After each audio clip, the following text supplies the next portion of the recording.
अस्सलाम वालेकुम प्यारे बच्चों।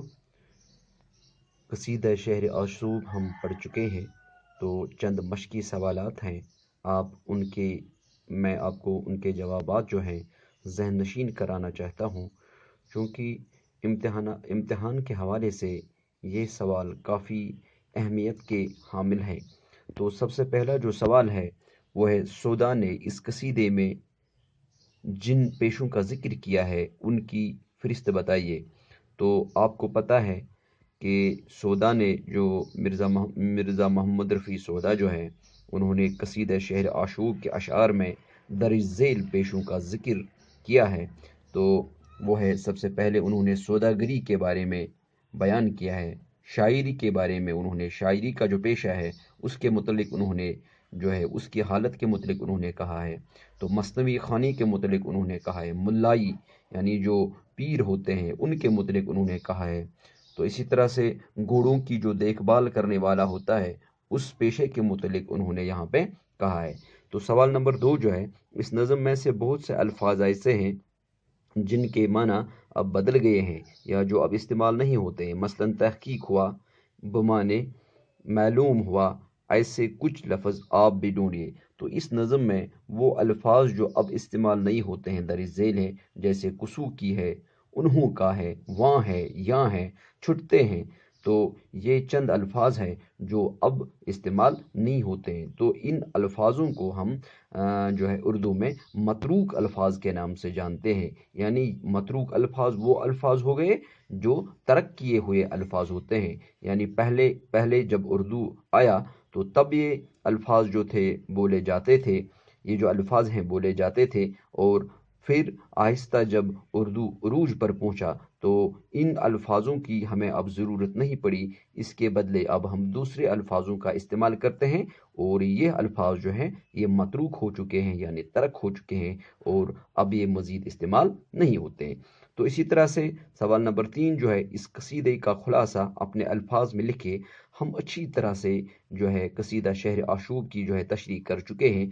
तो ये आपके लिए जो है ये सवाल तो ये आपके लिए है। आप लोग खुद 1 या 1.5 पेज पे इसको खुद ही अपने अल्फाज में खुलासा कर सकते हैं, और मेरे व्हाट्सएप नंबर पे भी आप इसको डाल सकते हैं। तो ये आपके लिए जो है ये सवाल, तो खुद आप जांचिए, देखिए और इस कसीदे शहर आशूब का खुलासा कीजिए। चूँकि मैंने आपको ये ज़हन नशीन कराया है, इसकी तशरीह भी हम कर चुके हैं। तो इस लिहाज से आप इसको अच्छी तरह से घर में देखकर 1 या 1.5 पेज पर इसका खुलासा कीजिए। तो अब एक और सवाल है जो इम्तिहान के हवाले से काफ़ी ज़्यादा जो है ये काफ़ी ज़्यादा अहमियत रखता है। वो ये है कि शहर आशूब से क्या मुराद है। शहर आशूब ऐसी सिनफ सुखन है जिसमें किसी शहर, मुल्क, खित्ते की बर्बादियों, तबाहकारियों का जिक्र नहायत दर्द-मंदी के साथ किया जाता है। जैसे आपने इस कसीदे में देखा कि दिल्ली शहर की बर्बादियों और तबाहकारियों का जिक्र खूबसूरत अंदाज में और बड़े दर्दमंदाना अंदाज में मिर्ज़ा मोहम्मद रफ़ी सौदा ने किया।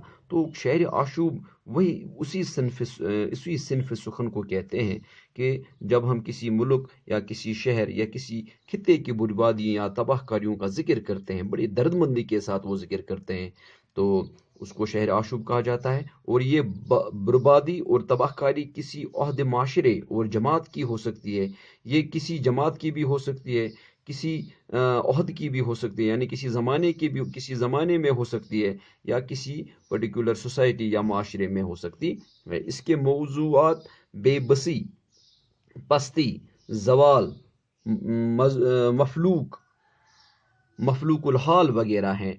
तो ये जो इसके मौज़ूआत होते हैं शहर आशूब के, ये हमेशा जो है बेबसी पे लिखी जाती है शहर आशूब, और इंसानों की पस्ती पे, इंसानों के जवाल पे, मफलूकुल हाल लोगों पे, तो मुसीबत ज़दा लोगों पे जो है मुख्तलिफ जो मसाइल से दो चार लोग होते हैं उन पे ये लिखी जाती है, या शहर की बर्बादी पे लिखी जाती है।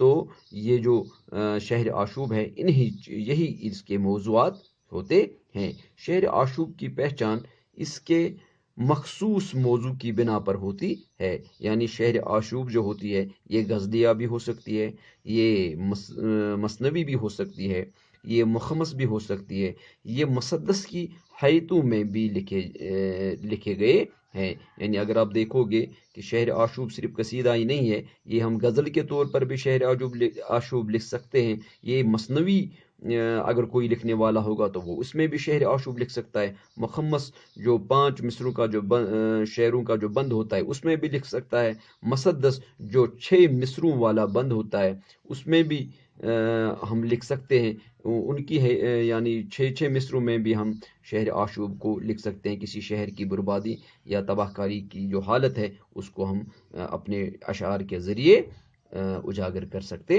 ہیں۔ تو اسی طرح سے جو ہمارا 5واں سوال ہے وہ یہ ہے کہ اس قصیدے کو شاعر نے شہر آشوب کیوں قرار دیا ہے؟ یہ جو قصیدہ ہے جو آپ نے پڑھا، جو آپ نے جس کی آپ نے تشریح بھی اچھی طرح سے کی، تو اس قصیدے کو شاعر نے شہر آشوب کیوں قرار دیا؟ تو اس قصیدے میں شاعر نے دلی شہر کی تباہی و بربادی کا ذکر کیا ہے۔ جیسے کہ آپ کو پتہ ہے کہ شعری قصیدہ شہر آشوب جو ہے اس میں دلی شہر کا ذکر کیا گیا ہے، اس کی بربادی اور اس کی تباہ کاری کا جو ہے ذکر کیا گیا ہے، جو احمد شاہ ابدالی کے حملوں کے نتیجے میں شہر اجڑ گیا۔ یہ کب کا ہے کہ جب احمد شاہ ابدالی نے مرہٹوں کے ساتھ انہوں نے جنگیں لڑی اور جب انہوں نے دلی پہ حملہ کیا تو احمد شاہ ابدالی کے حملوں کی وجہ سے جو دلی شہر ہے وہ پوری طرح سے اجڑ گیا تھا، برباد ہو گیا تھا۔ تو تب اسی زمانے کی جو ہے یہ قصیدہ اسی زمانے میں لکھا گیا اور دلی شہر کی بربادی اور اس کی جو حالت قسم پرسی کی جو حالت تھی مختلف پیشوں کی، تو اس کو اسی قصیدے کے ذریعے جو ہے اجاگر کرنے کی مرزا محمد رفیع سودہ نے کوشش کی۔ تو پھر جس کی وجہ سے مختلف پیشوں سے وابستہ لوگوں کی حالت خراب ہو گئی تھی، جیسے آپ نے دیکھا یہاں پہ کہ مختلف پیشے جیسے استاد تھا، شاعر لوگ تھے، ملا لوگ تھے، پیر تھے، ٹھیک ہے، تو اور بھی مختلف قسم کے پیشے تھے جیسے گھوڑے باند تھے، سپاہی تھے، دوسرے لوگ تھے، تو یہ سب لوگوں کی جو حالت تھی وہ خراب ہو چکی تھی تب جب یہ جنگ ہوئی تھی۔ تو پھر کیا تھا کہ اسی خراب حالت کو بڑے دردمندانہ انداز اور خوبصورت اور دردمندانہ انداز کے طور پر جو ہے قصیدے کے ذریعے پیش کیا گیا، جس کا نام شہر آشوب پڑ گیا، جس کا ذکر شاعر نے اس قصیدے میں کیا ہے، اسی لیے اس کا نام شہر آشوب رکھا گیا ہے۔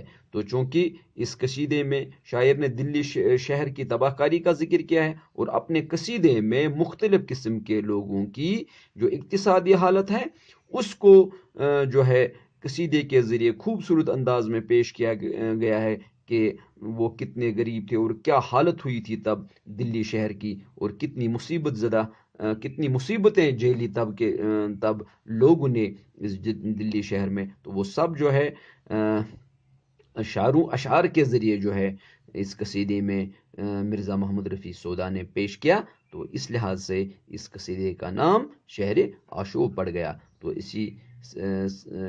اسی سلسلے کو اب ہم آگے رکھتے ہوئے انشاءاللہ کل ہم دیکھیں گے کہ کل ہم نعت پڑھیں گے تو اللہ نے چاہا تو، لیکن آپ اپنے کتابوں پہ رہیے گا، اچھی طرح سے دھیان اپنی کتابوں کی طرف دیجیے، کیونکہ آپ کے امتحانات بھی اب نزدیک آنے والے ہیں۔ تو آپ جہاں تک ہو سکے اس کو جو ہم نے پڑھا ہے اس کو اچھی طرح سے ذہن نشین کرائیے گا، یاد کیجیے، اچھی طرح سے دیکھیے، گھر میں رہیے اور حفاظت سے رہیے۔ اللہ حافظ۔